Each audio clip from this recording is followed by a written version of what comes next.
चलो तुम बोलेगा आप तो मिलो उसे पूछेंगे और नहीं अगर समझ में आएगा तो फिर हम बता देंगे शुरू से।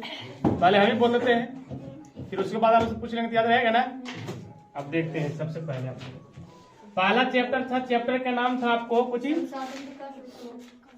सीधा बात आपको संसाधन से चलना, हमको संसाधन। ध्यान दीजिएगा आप, इसको हम लास्ट में पूछेंगे आप लोग को, देखेंगे कितना याद होता है आप लोग को सुन के।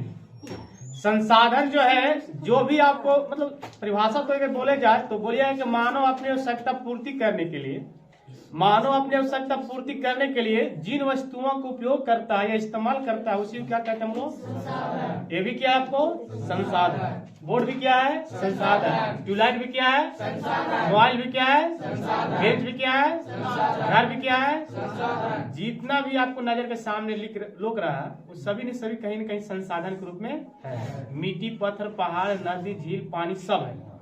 यानी मानव किसी न किसी तो वस्तुओं का उपयोग करता है किसी रूप में, ठीक है। तो सभी संसाधन की परिभाषा पूछेंगे हम, आपको याद रख लीजिएगा। मानव अपनी आवश्यकता पूर्ति करने के लिए जिन वस्तुओं का उपयोग करता है उसे संसाधन कहते हैं। क्या कहते हैं? अब होता है कि संसाधन के लड़का संसाधन का जो है आधार अलग अलग बांटा गया है। आधार के अनुसार संसाधन कोई जो है दो प्रकार में खत्म कर दिया है, कोई जो आधार ऐसा है कि 4 गो उसको पार्ट बना दिया है, कुछ ऐसे आधार है जो 2 गो ऐसे बना दिया है, कोई 4 गो इस तरह बनाया है, ठीक है। तो संसाधन की आपको एग्जांपल देने की कोई जरूरत नहीं है, नजर के सामने सब इंक, कलम, मार्कर, मोबाइल, टॉर्च सब है, सभी ने सभी क्या आपको संसाधन। क्योंकि मानव जो है अपनी आवश्यकता पूर्ति करने के लिए जिन वस्तुओं का उपयोग करते हैं उसे क्या कहते हैं हम लोग। चलिए आप ध्यान लेंगे संसाधन की अगर बात करें हम लोग आधार, क्या बात करें हम लोग तो आधार देखिएगा। आधार एक हम 3-4 गो आधार बताते हैं। पहला जो आधार हम बोलते हैं यह क्या होता है, ध्यान दीजिएगा। संसाधन का आधार का बात हो रहा है तो पहला आपको क्या बोलते हैं आधार, ध्यान दीजिएगा। उपलब्धता के आधार पर, कुछ बोले हम लोग उपलब्धता के आधार पर,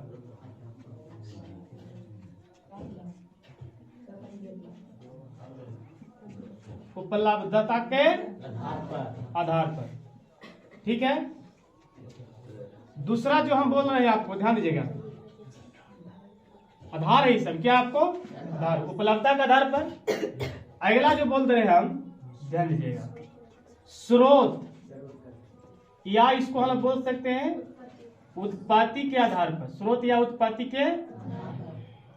तीसरा जो बोल सकते हैं हम, तीसरा जो होता है बोलना कुछ ही होता है, उपलब्धता हो गया, उत्पत्ति या स्रोत, उत्पत्ति या स्रोत दोनों क्या है आपको एक ही है, इसको आधार पर हो गया। तीसरा जो हो जाएगा आपको, अरे चौथा एक और होता है ना जी, तीसरा कुछ होगा स्वामित्व के आधार पर, क्या हो जाएगा स्वामित्व के आधार पर, स्वामित्व के।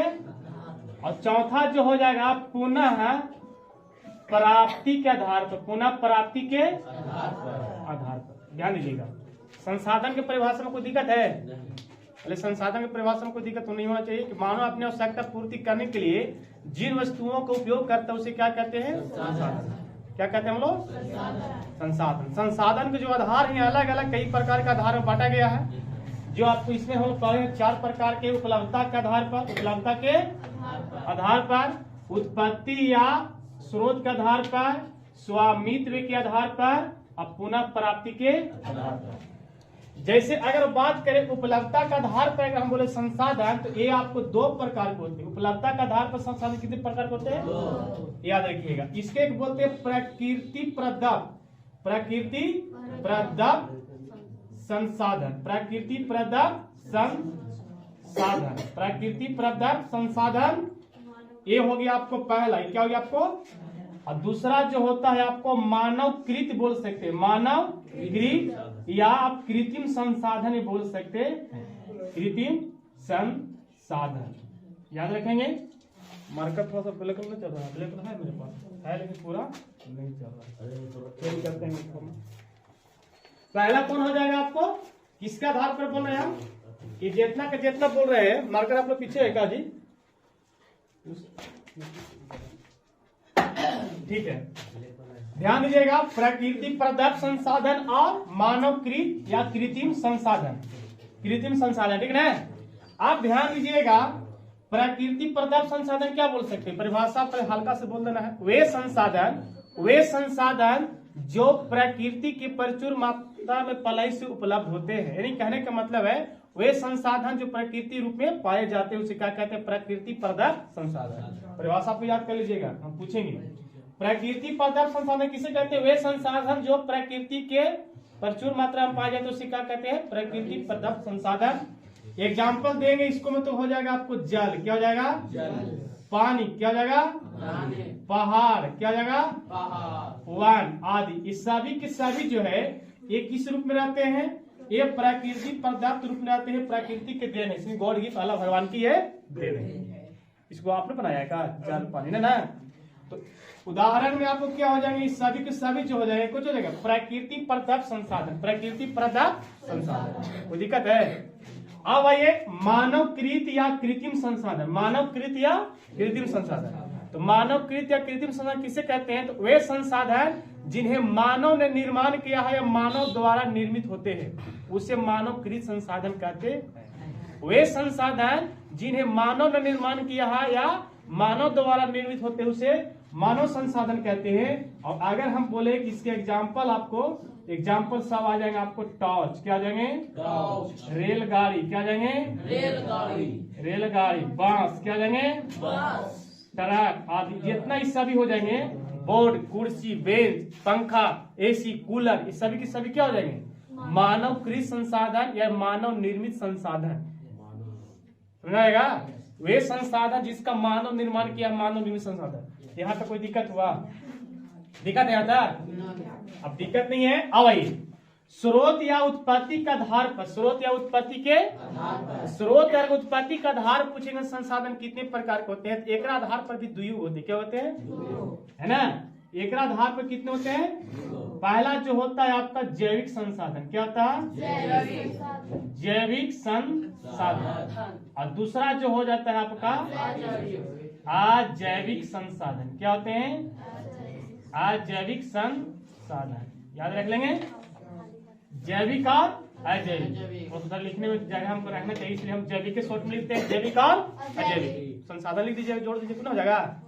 अब आइए जैविक संसाधन किसे कहते हैं और जैविक संसाधन किसे कहते हैं, ये भी पूछ सकता है कि जैविक संसाधन और जैविक संसाधन किसके आधार पर है, तो स्रोत या उत्पत्ति के आधार पर, स्रोत और उत्पत्ति के, है ना। स्रोत और उत्पत्ति के आधार पर संसाधन कितने प्रकार के होते हैं, तो बोल दीजिएगा आप जैविक और अजैविक, भी कितना है, 2 प्रकार। ध्यान दीजिएगा, जैविक संसाधन में आपके शॉर्ट में बोला जाए, जैविक संसाधन में आपको आ जाएंगे सजीव, क्या आ जाएंगे, सजीव आ जाएंगे। और अजैविक संसाधन में अगर अंतर हम शॉर्ट में बोले तो निर्जीव हो जाएंगे, क्या हो जाएंगे आपको, निर्जीव। तो कहने का मतलब जो है वायुमंडल के रूप में, है ना, जीव जंतु है पृथ्वी पर, जो आपको सजीव जितना भी प्राणी है उस सभी कितने हो जाएगा आपको, जैविक संसाधन, क्या हो जाएगा आपको, और अजैविक संसाधन क्या हो जाएगा, जो आपको वायुमंडल पृथ्वी के धरातल पर जितना भी आपको निर्जीव वस्तुएं हैं वो सभी क्या हो जाएगा, अजैविक संसाधन। ये अब सजीव में हम लोग क्या आ जाएगा, मनुष्य भी आ जाएंगे, हम लोग एक संसाधन है, कहीं न कहीं मानव अपने आवश्यकता पूर्ति करने के लिए जिन वस्तुओं का उपयोग करता है उसे संसाधन कहते हैं। तो हम लोग कहीं न कहीं मानव का भी उपयोग करते हैं, जिसमें कह दें आप दूध ला लीजिए, जाइए आप यहाँ से बोझा लेके जाइए, चाहे हल जोती, तो पहले तो मानव उपयोग करते हैं कि नहीं करते हैं, तो मानव भी संसाधन हो ही जाता है। तो मनुष्य भी सजीव है।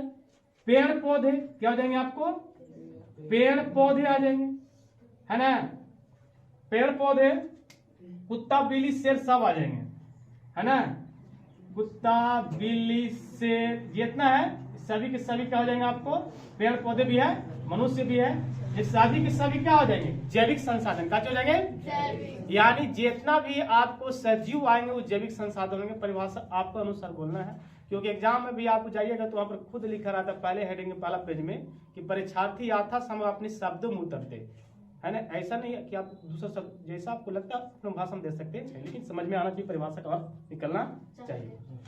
अजैविक संसाधन में निर्जीव है, तो परिभाषा बोल दीजिएगा, पृथ्वी के धरातल वायुमंडल में जो पाए जाते हैं निर्जीव वस्तु, उसे क्या कहते हैं हम लोग, अजैविक संसाधन। अजैविक संसाधन में कौन कौन आ जाएंगे उदाहरण में, तो पंखा क्या है, निर्जीवन है जी, कुर्सी क्या है, निर्जीवन है जी, है ना। ये सभी के सभी क्या घड़ी क्या है, निर्जीव हो गए। जितना आपको मिट्टी क्या है, निर्जीव हो गया। पत्थर क्या है, निर्जीव हो गया। आदि ये सभी के सभी क्या हो जाएंगे आपको, कुछ हो जाएंगे अजैविक संसाधन। क्या हो जाएंगे आपको। अब जो सबसे जो है स्वामित्व के आधार पर ये 4 प्रकार के होते हैं। कितने प्रकार के होते हैं, ये सबसे बड़ी होता है। स्वामित्व के आधार पर संसाधन बोले तो कितने प्रकार के होते हैं, 4 प्रकार के। और चारों पे यहाँ पर जगह नहीं हो रहा इसलिए हम एडजस्ट करते हैं, शॉर्ट लिखते हैं। पहला जो है ध्यान दीजिएगा व्यक्तिगत, क्या जी, ध्यान दीजिएगा, लिख देते हैं इस तरह के हम करके आपको समझ में आ जाएगा। पहला जो है आप ध्यान दीजिएगा व्यक्तिगत, कुछ हो जाए आपको।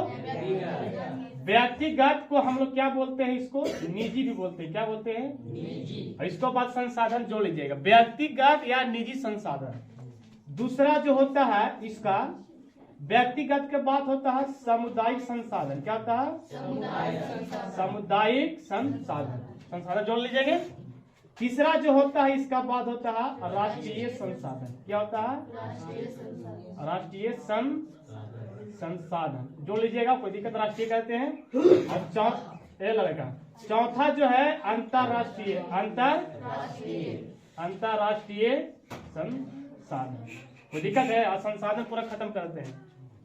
अब ये व्यक्तिगत, अब नाम से सुन रहे होंगे, निजी के मतलब स्वयं होता है। परिभाषा अगर चले इसको व्यक्तिगत जिसको बोलते हैं निजी संसाधन, तो आपको क्या बोला, वे संसाधन, वे संसाधन जिससे किसी खास व्यक्ति का उस पर हक हो, है ना, यानी स्वयं उसी को हक होगा। उस संसाधन क्या कहेंगे, निजी संसाधन या व्यक्तिगत संसाधन। जैसे मेरे पास मोबाइल है, मेरे पास क्या रहेगा, मोबाइल जो है क्या है, मेरे खास है, मेरे पर्सनल है, व्यक्तिगत संसाधन हो गया। किसी के हाथ घड़ी है, वो क्या हो गया, व्यक्तिगत संसाधन हो गया। यानी संसाधन जो होगा आपको क्या हो जाएगा, जिस पर किसी खास व्यक्ति का उस पर हक रहेगा, वो आपको क्या हो जाएगा, निजी संसाधन, है ना। समझ रहे हैं ना, घड़ी, मोबाइल, जूता, कपड़ा जो भी होता है जिस पर आपको खुद का हक है, घर मकान कुछ भी है ना, वो क्या हो गया आपका निजी संसाधन। कुछ लोग दुकान खोल देते हैं, कुछ छोटे मोटे फैक्ट्री भी खोल देते हैं जिन पर उनका खुद का हक होता है, वो सभी जितना हो जाएगा क्या हो जाएगा, निजी संसाधन। कोई दिक्कत, समझ गए। एग्जाम्पल देने की जरूरत नहीं, आप लोग लिख दीजिएगा, होमवर्क में एग्जाम्पल लिख लीजिएगा ना, सुन रहा है ना, होमवर्क आप लोग रहेगा, हम पूछेंगे फटाफट। सामुदायिक संसाधन, वे संसाधन, ध्यान दीजिएगा, वे संसाधन जिस पर किसी खास व्यक्ति का न होकर बल्कि पूरे सामूहिक व्यक्ति का उस पर सार्वजनिक हक हो। सार्वजनिक मतलब सभी का उस पर हक हो, उसे क्या कहते हैं हम लोग, सामुदायिक संसाधन। क्या कहते हैं, एगो देखो, एक गांव घर में बनल था, सामुदायिक भवन बना था, सुने थे, अभी भी होगा, कहीं कहीं होगा सामुदायिक भवन। उस सामुदायिक भवन कहने का मतलब उस सभी के ऊपर हक है। जाइएगा देखिए, कोई न कोई पर गेहूं पसार देगा, धान पसार देगा कोठा पर, कि उस सभी का हक है। किसी की यात्री से रूप में रहता है, जैसे उस सामुदायिक संसाधन, कोई भी वहां जाके आप एडजस्ट कर सकते, रुक सकते हैं, रात बिरात, दिन में बैठ सकते हैं, क्योंकि उसमें सभी हक है। जैसे कहीं पर सार्वजनिक तौर पर मंदिर हो गया, मस्जिद हो गया, ये सभी क्या है, सार्वजनिक, किसी खास को होता है। भले कोई व्यक्ति अपना खास के लिए घर मंदिर बना ले, अपना दूरा बना ले, लेकिन कहीं कहीं जो बड़े बड़े मंदिर होते हैं, सब सार्वजनिक, मस्जिद होते हैं, वो सब क्या होते हैं, सार्वजनिक होते हैं। सीधी बात, वो सब जितना भी आ जाएगा किसका अंतर्गत आ जाएगा, सामुदायिक संसाधन। जैसे हॉस्पिटल भी आ जाएंगे, क्या जाएंगे, हॉस्पिटल किसी एक खास आदमी इलाज करेगा नहीं ना, हॉस्पिटल हो जाएंगे, सरकारी विद्यालय, ये सब क्या हो जाएंगे, सामुदायिक संसाधन के अंतर्गत आ जाएंगे। कोई दिक्कत है एग्जाम्पल देने के, जगह नहीं इसलिए उधर नहीं दे रहे हैं, कोई दिक्कत ना है, परिभाषा लिख दीजिएगा। अच्छा, अब चलते हैं हम राष्ट्रीय संसाधन। क्या चलते हैं हम लोग, तो राष्ट्रीय संसाधन किसे कहते हैं, तो ध्यान दीजिए, राष्ट्रीय संसाधन किसे कहते हैं, तो वे संसाधन जिन पर तो सरकार का हक होता है, जिन पर सरकार का हक होता, लेकिन सरकार के सलाह के अनुसार आप उस पर क्या कर सकते हैं, मतलब कुछ उपयोग कर सकते हैं, उसे क्या कहते हैं हम लोग, राष्ट्रीय संसाधन। जैसे कहीं पर देखिए सरकारी जगह जमीन भी होता है, जैसे यहाँ पर देखिए कहीं गांव घर में आप पता होगा कि मंदिर में दान हो चुका है, चाहे कहीं पर, लेकिन को खेत जमीन को किसी और ने जोत रहा है, उस जमीन किसी सरकार का है, लेकिन गरीब लोग जोत कोड़ के खा रहा है, तो सब क्या हो जाएगा आपको, राष्ट्रीय संसाधन। जैसे कहीं पर पेड़ विभाग भी होता है, इस रोड में सड़क का पेड़ आ जाएगा, तो देखिए आपको घर बनाना है तो रोड पर आप रेट लगा देता है पेड़ पौधा में, कहा उसको आप काट नहीं सकते, उसको आप रेट चाहे किसी तरह से पेड़ में आपको गोला बाउंड्री मार देता है, वो सरकार के उस पर हक है ना। सरकार के सलाह से आपको घर के सामने आप हटाना चाहते हैं तो ब्लॉक में जाकर उसको क्या कर सकते हैं, लेटर उटर लिखिएगा तो फिर आपको सलाह के अनुसार काट सकते हैं, लेकिन लकड़ी वही ले जाएगा। भले आपको जो जलावन में बचते हैं आप उपयोग कर लेते हैं कुछ लोग, लेकिन मेन जो लकड़ी होता है उसका पार्ट तना का वो आपको सरकार लेके चल जाएगा। यानी सीधी बात है तक वे संसाधन जो सरकार का तो हक रहेगा, लेकिन सरकार के राह सलाह के अनुसार आप उस पर क्या कर सकते हैं, उपयोग कर सकते हैं। उसे क्या कहते हैं हम लोग, राष्ट्रीय संसाधन। कहीं कहीं देखिए गरीब लोग क्या होता है ना कि छोटे छोटे क्वार्टर घर बना के वितरण किया जाता है, यानी प्रधानमंत्री के तहत ये घर दिया जा रहा है। जैसे गरीब है, किसी को घर नहीं रहने के लिए जगह जमीन नहीं है, तो मतलब रूम छोटे छोटे बना के मतलब दे देता है कि परिवार लोग फैमिली लोग रहता है, और वहां पर लिखा लगा के बोर्ड लगा के, ये सभी क्या होते हैं आपको राष्ट्रीय संसाधन हो जाएंगे। कोई दिक्कत है? अंतरराष्ट्रीय संसाधन, अंतरराष्ट्रीय संसाधन क्या होते हैं ध्यान लीजिएगा। अंतरराष्ट्रीय संसाधन ये सरकार का ही हक होता है, इसका उपयोग सरकार ही करेगा। अगर बिहार सरकार में मान लीजिए, बिहार सरकार में अगर मान लीजिए कहीं पहाड़ में कोयला पेट्रोलियम सब है तो किसी को हक नहीं है, बिहार सरकार भी नहीं, क्योंकि उसका जो होगा अंतरराष्ट्रीय का जितना भी संस्थाएं उसको नियम कानून जो भी होंगे उनकी सरकार के अनुसार उसे क्या करेंगे, आपको परिभाषा आपको बोलिए। अंतरराष्ट्रीय संसाधन किसे कहते हैं, आपको परिभाषा लिखे गए थे ना, क्या बोला गया था, जिस पर आपकी मतलब सरकार का हक, सीधा बात उस पर क्या होता है। अब उसकी स्वयं जो भी इतना संस्थाएं हैं, जो सरकार की जितना संस्थाएं हैं उसी को आप मान लीजिए उपयोग करेंगे। जैसे कहीं पर पेट्रोल निकल रहा है, डीजल निकल रहा है, तो उस पर क्या करेगा, सरकार खुद उसको स्थापित करेगा, उसका पेट्रोल का यूज करेगा। ऐसा नहीं कहीं आपको कोयला निकल रहा है आप जाकर खनन करने लगिएगा, आप नहीं कर सकते हैं, सरकार करेगा। क्या करेगा, यानी अंतरराष्ट्रीय संसाधन पे किसी को हक नहीं होता, होता है तो किसी को होता है, सिर्फ वहां के संस्थाएं जो सारा अंतरराष्ट्रीय लेवल में जुटे रहते हैं सभी उन्हीं लोग होते हैं। लास्ट जो पढ़ रहे हैं सब हो सकता है बड़ा हो जाएगा। पुनः प्राप्ति के आधार पर, पुनः प्राप्ति के आधार पर संसाधन दो प्रकार के होते हैं। ये होते हैं आपको नवीकरणीय, क्या होता है, नवीकरणीय, और दूसरा जो होता है आपका अनवीकरणीय, क्या होता है, अनवीकरणीय, ठीक हो जाएगा, नवीकरणीय और अनवीकरणीय। अभी तो परिभाषा तो आप साहित्य में सीखोगे, नवीकरणीय और अनवीकरणीय, है ना। आपको पता है कि नहीं पता है नवीकरणीय अनवीकरणीय, बोलिए। नवीकरणीय अनवीकरणीय 7 क्लास नहीं है, 7 क्लास के संसाधन पहला चैप्टर में भी मिलेगा आपको, पहला बचपन में सब यही सीखते होंगे। नवीकरणीय और अनवीकरणीय किसे कहते हैं, तो आपको इसको याद कर लीजिएगा। वे संसाधन जिन्हें भौतिक, रासायनिक या यांत्रिक विधि द्वारा, 3 चीज याद रखिएगा। वे संसाधन, इसको बोल रहे हैं हम लोग नवीकरणीय का बोल रहे हैं, वे संसाधन जिन्हें भौतिक, रासायनिक या यांत्रिक विधि द्वारा है, यांत्रिक विधि द्वारा क्या कर सकते, पुनः प्राप्त कर सकते, पुनः उसे क्या कर सकते हैं हम लोग, नवीकरणीय संसाधन। क्या जाएंगे आपको, नवीकरणीय संसाधन। जैसे जल जब सोखता है तो वाष्प बनता है, तो रासायनिक हो या भौतिक कुछ भी होगा, फिर जाकर बादल बनाएगा, बादल बन के फिर जब गिरेगा तो फिर जल होता है कि नहीं होता है। तो जल क्या आ जाएगा आपको, ये आपको आ जाएंगे नवीकरणीय संसाधन। क्या जाएंगे आपको, नवीकरणीय संसाधन। वन जंगल नवीकरणीय, पेड़ पौधे कट जाते हैं, देखिए अगर जल वहां पर आ जाएगा फिर पुनः फूल जाते हैं, फिर पेड़ बन जाते हैं, नवीकरणीय संसाधन हो जाएंगे। इस सभी के सभी क्या जाएगा, सूर्य नवीकरणीय संसाधन, वन हो गया, जल हो गया, सूर्य हो गया, इस सभी के सभी क्या है आपको नवीकरणीय संसाधन। कोई दिक्कत है? और अनवीकरणीय तो इसका उलट देंगे, वे संसाधन जिनके भौतिक या रासायनिक या यांत्रिक विधि द्वारा पुनः प्राप्त नहीं कर सकते हैं, उसे क्या कहेंगे हम लोग, अनवीकरणीय, अनवीकरणीय। और बाद जितना भी आ जाएंगे आपको अनवीकरणीय हो जाएंगे। क्या हो जाएंगे आपको, जैसे पेट्रोल क्या हो जाएगा, पेट्रोल जल जाएगा तो पेट्रोल पुनः प्राप्त कर सकते हैं नहीं, कोयला जल जाएगा तो कोयला को पुनः प्राप्त कर सकते हैं, मिट्टी तेल जब कोई किरोसिन तेल जलेगा तो हो जाएगा, हो जाएगा पेट्रोल। क्या हो जाएगा आपको, पेट्रोल। कोयला क्या हो जाएगा, कोयला। खनिज क्या हो जाएगा, आदि। इस सभी के सभी क्या हो जाएगा आपको, अनवीकरणीय संसाधन। क्या हो जाएगा, अनवीकरणीय। इसके बाद आप लोग को होमवर्क दे देंगे तो लिख लीजिएगा सभी के एग्जाम्पल के साथ हम समझिए।